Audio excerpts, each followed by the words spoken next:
Hi hello welcome back. ഞാനും വിച്ചിക്കുട്ടനും എല്ലാവരൊക്കെ മുന്നേ റെഡിയായിട്ട് നിൽക്കുന്നത് വേറെ എങ്ങോട്ടും പോകാനല്ല, വിച്ചിക്കുട്ടനെ ഒന്ന് ഡോക്ടറെ കാണിക്കാൻ. കുട്ടനെ എടുക്കുന്നവർ അവനെ മാത്രം എടുത്താൽ പോരാ, അവൻ്റെ സാധന ജംഗമ വസ്തുക്കളും കൂടെ എടുക്കണം. ഇന്നൊരു ആനയാണ്. അങ്ങനെ ഞാനും വിച്ചിക്കുട്ടനും ഒരുങ്ങി. അപ്പോഴത്തേനും അച്ഛനും അച്ചാമ്മയും റെഡിയായി. ഇത് കുറച്ച് ദിവസം മുന്നേ ഉള്ളൊരു വീഡിയോ ആണ്. ഇപ്പോൾ വിച്ചിക്കുട്ടൻ ജലദോഷമൊക്കെ മാറിയിട്ട് ഓക്കെ ആയിട്ടിരിക്കുന്നു. കുറേ നേരം ബ്ലോക്കിലൊക്കെ കിടന്നിട്ട് അവസാനം നമ്മൾ ഹോസ്പിറ്റലിലെത്തി. ബുക്ക് ചെയ്തിട്ടാ പോയെങ്കിലും കുറേ നേരം വെയിറ്റ് ചെയ്തിട്ടാണ് നമുക്ക് ഡോക്ടറെ കാണാൻ പറ്റിയത്. അത്രയും നേരവും വിച്ചിക്കുട്ടൻ എന്നെ ഒരിടത്തും ഇരിക്കാൻ സമ്മതിച്ചിട്ടില്ല. അവനെ എടുത്ത് അവിടെ തേരാപ്പാര നടക്കലായിരുന്നു എൻ്റെ പണി. ഞാൻ വന്നിരിക്കും, അവൻ കരയും, പിന്നെ ഞാൻ എഴുന്നേൽക്കും.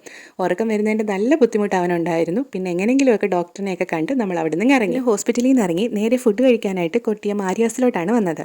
നെയ്റോസ്റ്റ്, ബൂരി, മസാല ദോശയൊക്കെയാണ് നമ്മൾ ഓർഡർ ചെയ്തത്. ആ സമയത്ത് വിച്ചിക്കുട്ടൻ നല്ല ഉറക്കമായിരുന്നു. പിന്നെ അവനെ ഉണർത്താനായിട്ട് നിന്നില്ല. വീട്ടിൽ കൊണ്ടുപോയിട്ട് ഫുഡ് കൊടുക്കാമെന്ന് വെച്ചു. അങ്ങനെ വെയിറ്റ് ചെയ്തിരുന്നപ്പോഴത്തേനും നമ്മുടെ ഫുഡൊക്കെ വന്നു. ഞാൻ ഓർഡർ ചെയ്തത് നല്ല മസാല ദോശയായിരുന്നു. നല്ല ടേസ്റ്റ് ഉണ്ടായിരുന്നു. മസാല ദോശയൊക്കെ കഴിച്ച് ഒരു ചൂട് കോഫിയും കൂടെ കുടിച്ചിട്ടാണ് നമ്മൾ അവിടെ നിന്ന് ഇറങ്ങിയത്. അപ്പോൾ തന്നെ സമയം 9:30 ആകാറായിട്ടുണ്ട്. അപ്പോൾ ഇന്ന് ഇത്രയേ ഉള്ളൂ. പുതിയൊരു വീഡിയോ ആയിട്ട് കാണുന്നവരെ tata bye bye, see U.